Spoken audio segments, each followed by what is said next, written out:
First exercise, 3 to 4 white springs on my machine. It's gonna be definitely different on yours. I'm gonna lay on my back. My arms are gonna go up, legs in tabletop, and I'm gonna be doing a straight arm crunch. What's the next exercise? You're gonna roll off the machine. You're gonna change your springs to that one light spring that you have. You're gonna go up onto your hands and toes and bend the knees in and out for your core stabilizer. Third exercise, you're gonna go down to your knees and forearms, getting off the wrist, and go into a saw, lengthening the arms to go back and bending it to go forward. Next, and then back up on the hands and back up on the toes to finish with a plank to pike, and that completes your core block. I love that you started with straight arm crunch because it's gonna work the lats, the arms, the core, the abs, and the legs. It's a full body exercise to really warm the body up. I like it because it's an abdominal exercise, which means that there's flexion or rounding of the spine. You got to tell everybody to roll off the same side, otherwise 2 people are going to roll in and hit each other depending how close the machines are. And then your job is to have all the springs already set up for them so that they have one less spring change. So after you do your plank to pike, what is your first leg exercise? That's going to be on a heavy spring. I'm gonna lay down on my left side, and then I'm gonna put my foot on the bar and push out for side lying leg press. What's your next one?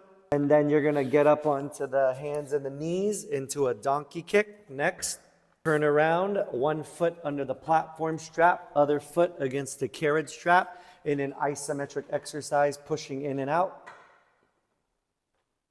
Next, then turn to face one way and standing outer thighs. Okay, so when you are in a 4-point kneeling position, it is much easier and faster to just go down on your side.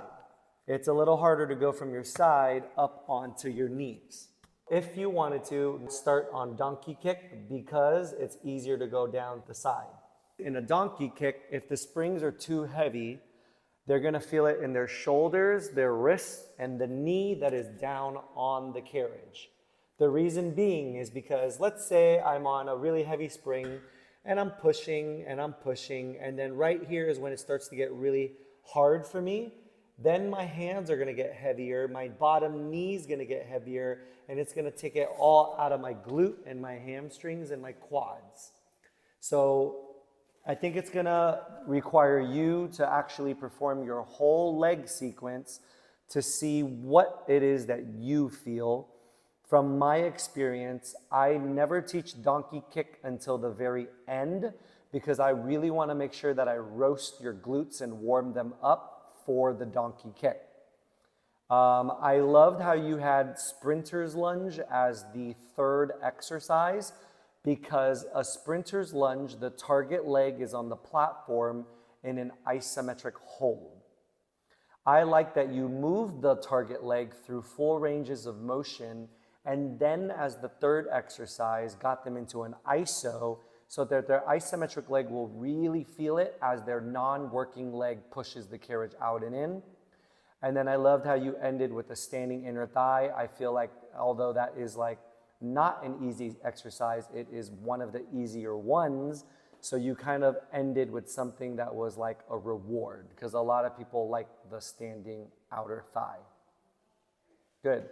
What you could do is you could start with standing outer thigh, then go into heavy squat because your feet are already there because you're doing one plane of motion laterally, then another plane of motion this way, then you would turn forward for sprinter's lunge with another plane of motion, already having worked the target leg in that squat in the outer thighs so that when you get to the iso, you really feel it. Then all they have to do is step forward, turn around, and get down, and you can finish with either a donkey kick or a side lying leg press. Obliques. One of your exercises, the side plank, is on light springs, and the torso twist is on heavier springs. So let's choose 2 exercises. So you did a side plank, which is reverse. So you're on the carriage like this. This is pretty boring for holding them for a minute to 2 minutes. So I would just have them side plank. I would say think about your fingertips, look up at your hand and reach up like we did earlier, and then thread the needle. And then from there, if they wanted to progress, they could thread, lift, and crunch. You need to make sure that the forearm on the carriage is closer to the edge next to the springs, because if it's too far away when they come in, the carriage is going to bump the platform. So that's really important. From there, I would go into a reverse twisted plank to pike. So they would just come up onto their hands, onto the carriage, up onto their toes, cross one leg, and then do this. That'll get them off their forearms and shoulders and activate more of their triceps. And then from there, they would go back down to their forearms and over to the other side and do the same thing. If you wanted to do torso twist, I would just add in a oblique sweep. And if you did the oblique sweep first, like we talked about earlier, and then the torso twist, they're more likely to feel their obliques, but you can do it in any order. And that gives you 2 oblique upper body, bicep curl facing the back, and then newspaper. So remember that newspaper cables are crossed for that exercise. So to save time, I would cross the cables for the bicep curl, making it heavier. And I would just tell everybody, if we keep doing it the same way, we're gonna plateau. So today we're gonna go a little bit harder.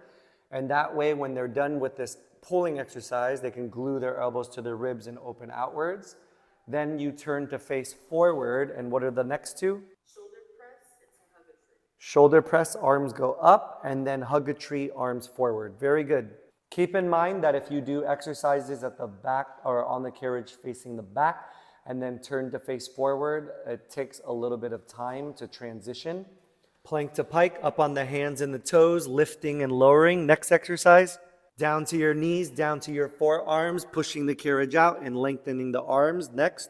Back up on the hands and toes, bending the knees under the hips. Next. Good. I like a wild card. Then you hold on to the handlebars, you sit down. Make sure that your butt is all the way forward, because if it's too far back, it's gonna bump.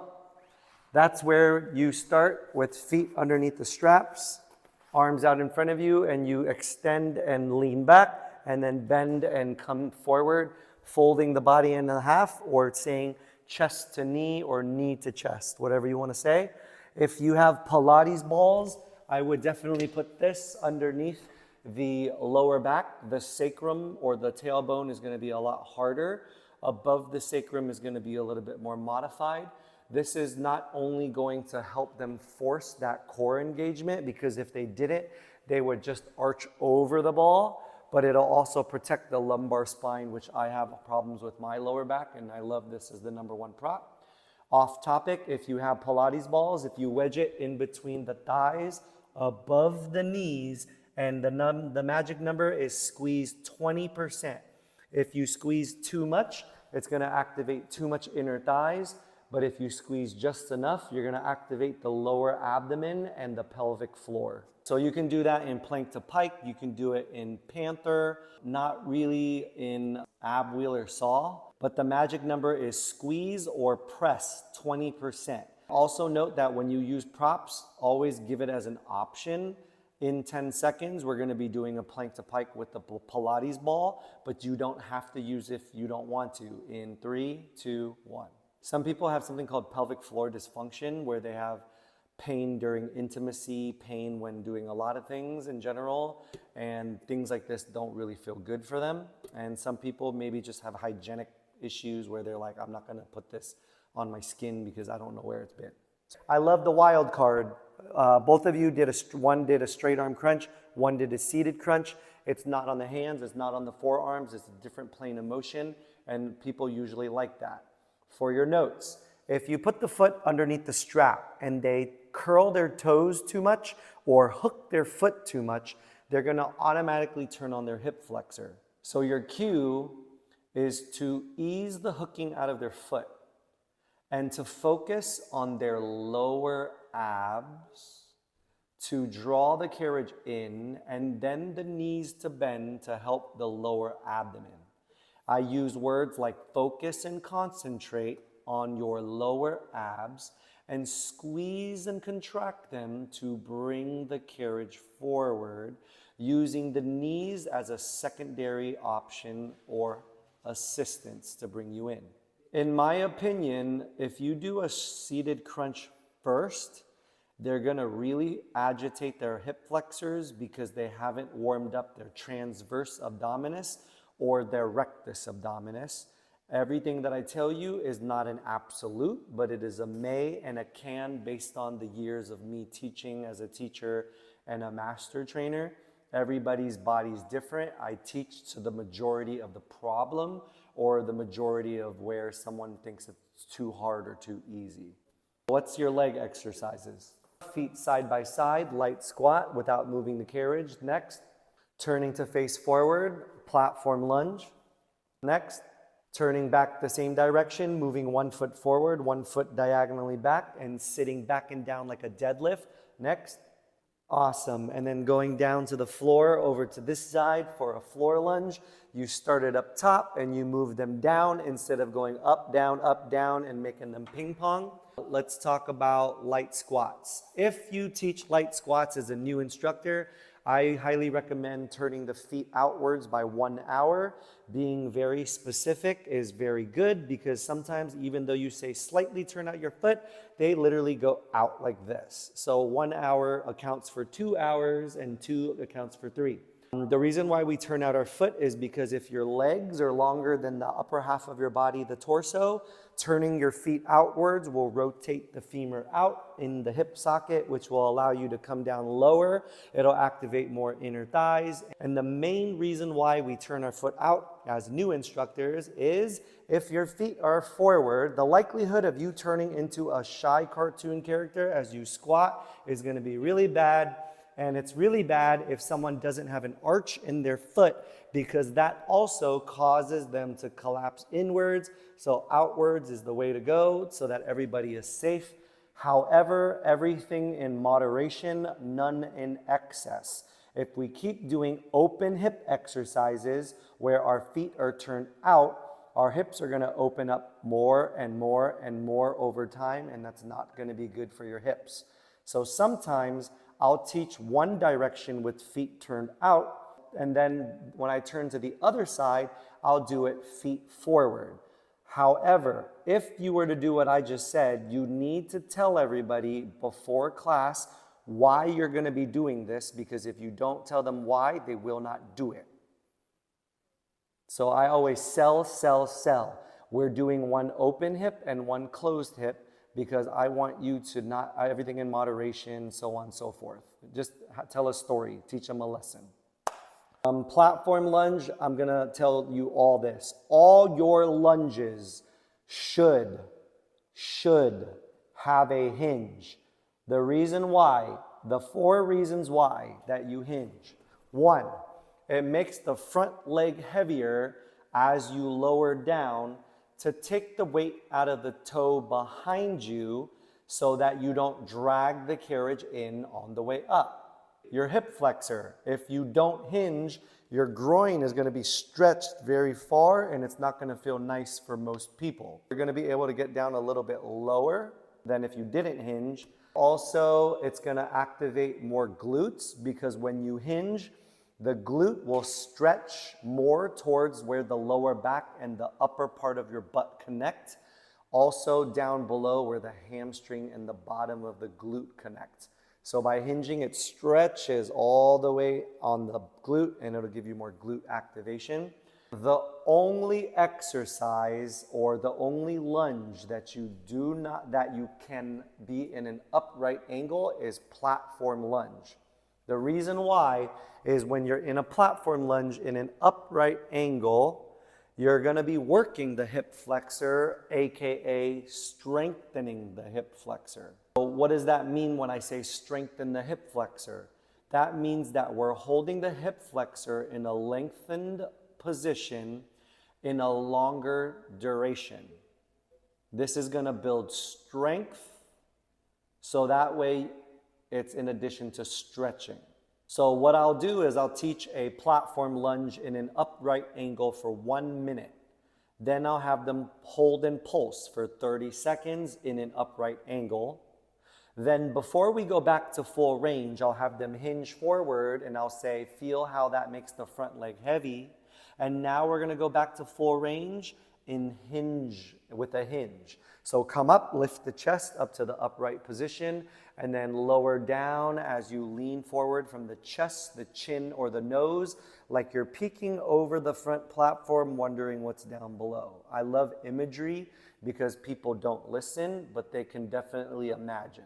Single leg squat, your notes are gonna be, you need to tell everybody it's like a deadlift, okay? So what you need to do is you gotta send your butt back first so that you can feel the hamstring stretch. Then as you feel the hamstring stretch, you wanna keep sitting back and down so that you load the glutes and the hamstrings from the sitting back and down motion.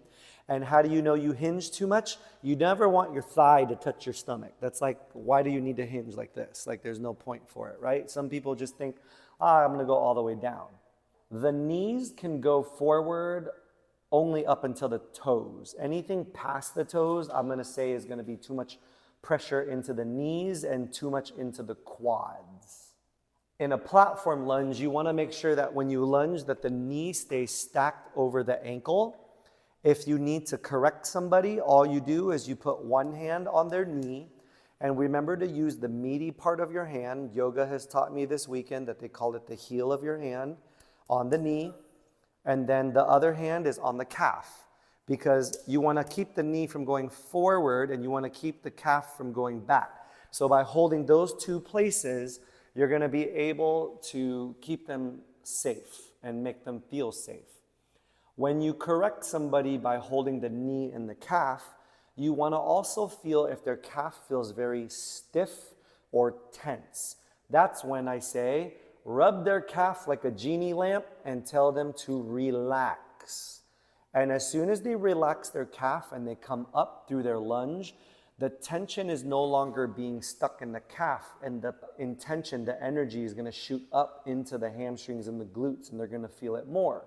A lot of people tense up with their feet or they tense up with their calf. So again, rub them like a genie lamp and say, relax. And I literally use emphasis and tonality. You'll see that in lunges and squats. Toes are gonna be like up, and I come by and I put my hand on top and I just say, relax your toes. Okay, so floor lunge, okay?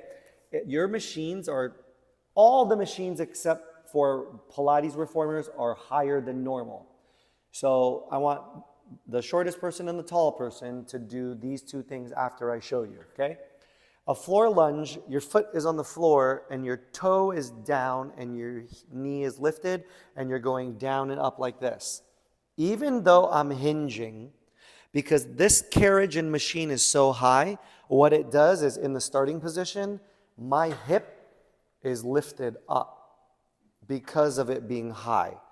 So when I start to descend, even if I'm leaning forward to make the left leg heavy, because the carriage is so high, I feel a lot of weight on my toes. And because of the flexion in my toes, my right hip flexor or my groin is on. My right leg is on. So I teach it with knees down, shins and shoelaces down, starting with my legs side by side, and then leaning down and forward as the carriage goes out, and then coming up like an elevator to bring the carriage in. The thing about being on the knees, shins, and shoelaces is the cue is don't press down the knee into the carriage as you come up. The left leg bears all the weight and heavy like a rock. And now, both of you will try it. And now we're gonna go to his oblique. So same thing that the girls did. You did something that was on a light spring exercise and then went into something that had more springs. So if I was in a nighthawk facing forward, knees against the carriage, if you look at my knees, you can see that it's close to the springs. So that way I can lift round and crunch without it bumping. If my knees were too far away, if I did a nighthawk, I would be stopped right there. From here, what I would do is I would probably do a twisted plank to pike, just so that you're up on the toes and on the hands. And here's a new one for all of you if you want to do different obliques. Do you know ab wheel? Twisted ab wheel. This is saw. This is twisted saw. So you can do twisted plank to pike or twisted ab wheel. If you were to do torso twist, I would also do the same thing, oblique sweep into torso twist. In the front, serving the platter, turn around, bicep curl, then tricep kickback, oh, and then newspaper. I would prefer to do at least 2 exercises before turning around. You did a bicep curl, which is a forward pulling exercise, and then you evened it out with a back pulling exercise. Then you did it in the front again, pulling laterally, so I love that. If it was me, I would do serve the platter into a shoulder press, and then turn around and do a bicep curl, and then end with a newspaper. And if you did the newspaper, I would have the cables crossed, starting on the bicep curl. If you didn't want to do the newspaper, you could just turn around and do bicep curl, and then end with a tricep kickback, so that you get a forward pulling exercise and a back pulling exercise. Crossing the cables for the bicep curl is going to make it hard. Yes, because when you cross cables, they shorten and then the tension is much greater. And for all your upper body exercises, you can add squats to everything. You can literally squat to do this, you can squat to do this, everything. Can we still cross the cables even if we're facing the front of the machine? No, it would rub your sides.